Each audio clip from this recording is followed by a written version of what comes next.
Tepuk tangan yang meriah untuk kelas 9D.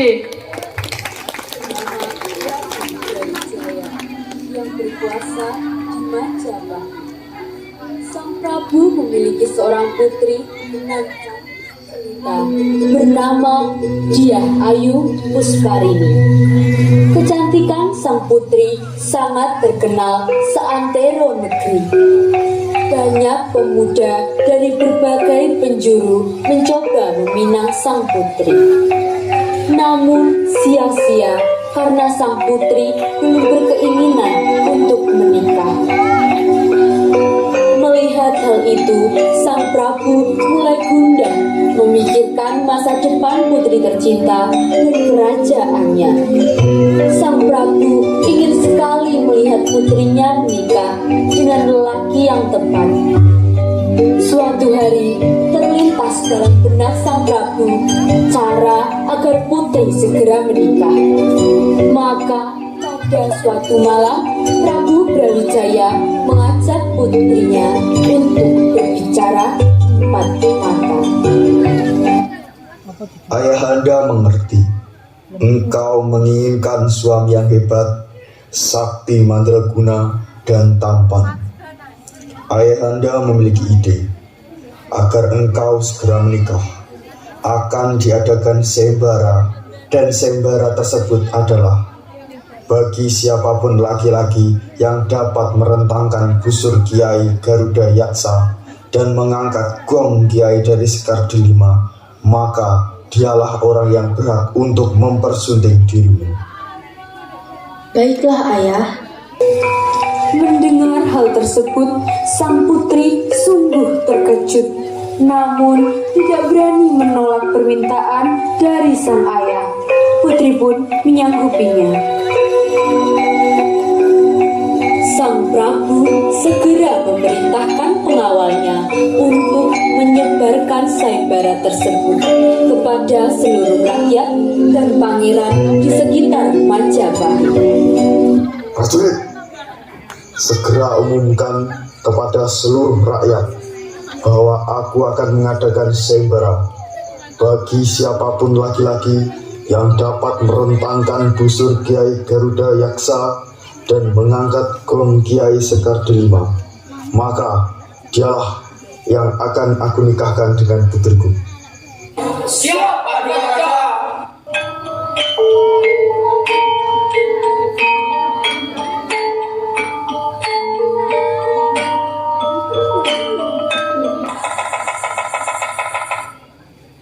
Siapapun laki-laki yang bisa merentangkan busur Kiai Garuda Yaksa dan mengangkat gong Kiai Sekar Delima, maka dia akan menjadi suami putri Diah Ayu Pusparini. Hari berganti hari, sang putri menjadi bingung dan resah dengan keputusan tersebut. Dia berharap bahwa kelak suaminya adalah orang yang hebat dan sesuai dengan keinginannya. Walaupun sang putri mengetahui bahwa busur Kiai Garuda Yaksa dan gong Kiai Sekar Delima adalah pusaka yang memiliki kekuatan dahsyat, sehingga pemenangnya pasti bukan sembarang orang. Tetapi entah mengapa hatinya merasa resah.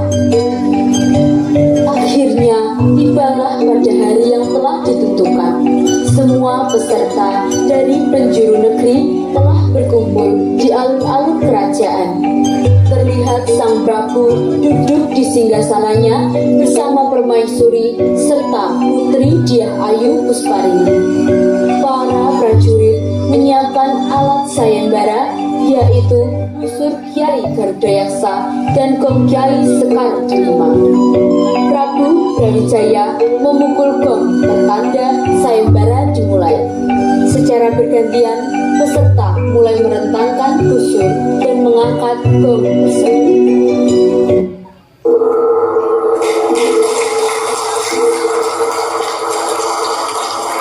Sayembara pun telah dimulai.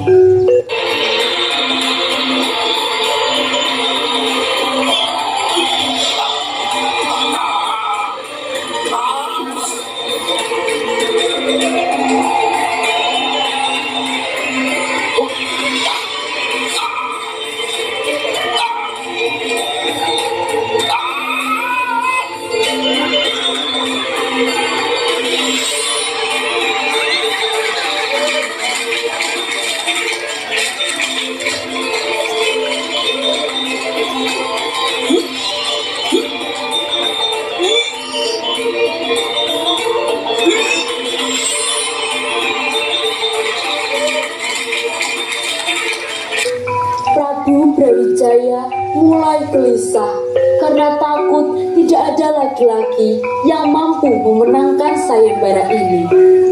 Ketika Sang Prabu akan memukul gong pertanda sayembara usai, dari kejauhan terlihat seorang pemuda berkepala lembu.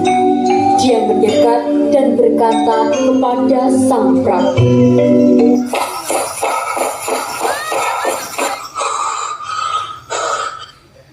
"Ampun Gusti Prabu, apakah hamba diperkenankan untuk mengikuti sayembara ini?" Siapakah engkau, wahai Kisana? "Saya Lembu Suro Gusti Prabu." Baiklah, kamu boleh mengikuti sayembara ini. Sang Prabu seakan meremehkan dan yakin bahwa Lembu Suro tidak akan mampu memenangkan sayembara ini. Dengan ilmu kanuragan, Lembu Suro merentangkan busur Kiai Garuda Yaksa dengan sangat mudah. Ketika Lembu Suro bersiap untuk mengangkat gong Kiai Sekar kelima, semua orang terlihat tegang, tak terkecuali sang putri.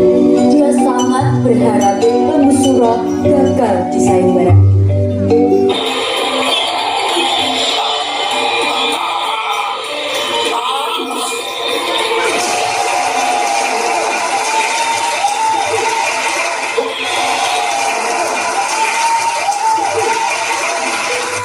Tetapi takdir berkata lain. Lembu Suro mampu mengangkat gong dengan sangat mudah. Semua penonton bersorak-sorai, sedangkan Putri Dyah Ayu Pusparini hanya bisa terdiam. Hatinya begitu hancur. Dia tak kuasa menerima kenyataan menikah dengan manusia berkepala lembu. Sambil menangis, sang putri meninggalkan acara sayembara.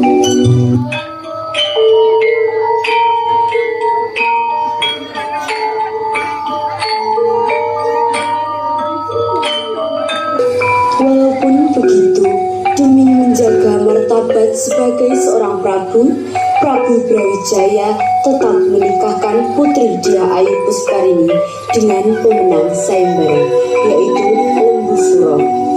Sang putri menangis meratapi nasibnya. Berhari-hari dia mengurung diri di dalam kamar. Melihat keadaan tuannya yang memprihatinkan, seorang dayang menasihati sang putri. "Tuan Putri, bagaimana jika engkau membuat satu permintaan lagi kepada Lembu Suro sebagai syarat pernikahan? Dan syarat tersebut adalah Lembu Suro harus membuatkan sumur di puncak Gunung Kelut, tetapi harus diselesaikan hanya dalam 1 malam." Sang putri pun menerima usulan tersebut dan segera menyampaikan kepada Lembu Suro tanpa berpikir panjang lagi.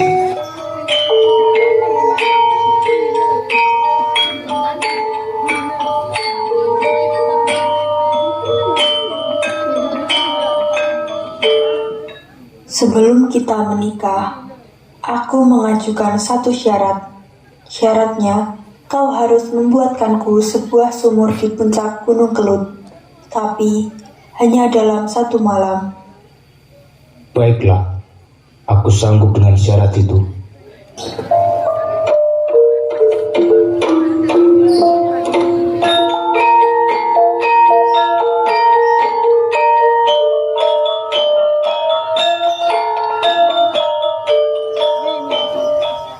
Berangkatlah rombongan keluarga istana dan Lembu Suro ke puncak Gunung Kelut. Senja pun telah berganti malam. Setibanya di puncak Gunung Kelut, Lembu Suro mulai menggali tanah dengan kedua tanduknya. Bahkan tidak berselang lama, Lembu Suro telah menggali tanah cukup dalam.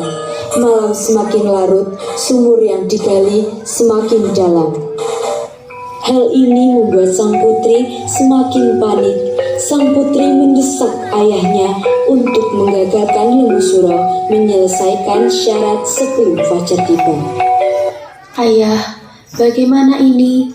Segera lakukan sesuatu agar Lembu Suro tidak sanggup menyelesaikan sumur ini. Karena tidak mau mengecewakan putri semata wayangnya untuk kedua kalinya, Sang Prabu Brawijaya memerintahkan prajurit untuk menimbun sumur dengan batu dan tanah. Mereka segera melaksanakan perintah, walaupun Lembu Suro masih berada di dalam sumur. Apa yang kau lakukan kepadaku?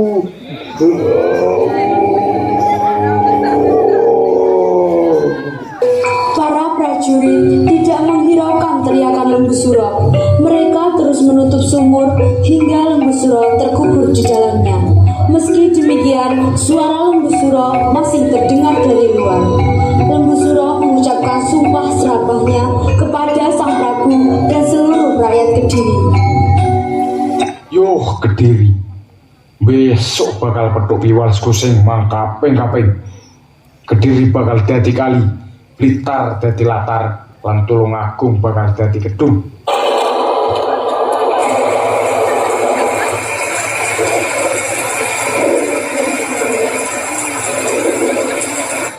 Karena ancaman tersebut, Prabu Brawijaya dan seluruh rakyat berusaha menangkal sumpah dengan membuat tanggul pengaman yang kokoh hingga menyerupai gunung dan sekarang disebut dengan Gunung Pegan. Prabu juga mengadakan tolak bala dengan larung sesaji di kawah Gunung Kelut. Akan tetapi, setiap Gunung Kelut erupsi, warga menganggap itu adalah amukan Lembu Suro sebagai balas dendam atas apa yang dilakukan oleh Prabu Brawijaya dan putrinya.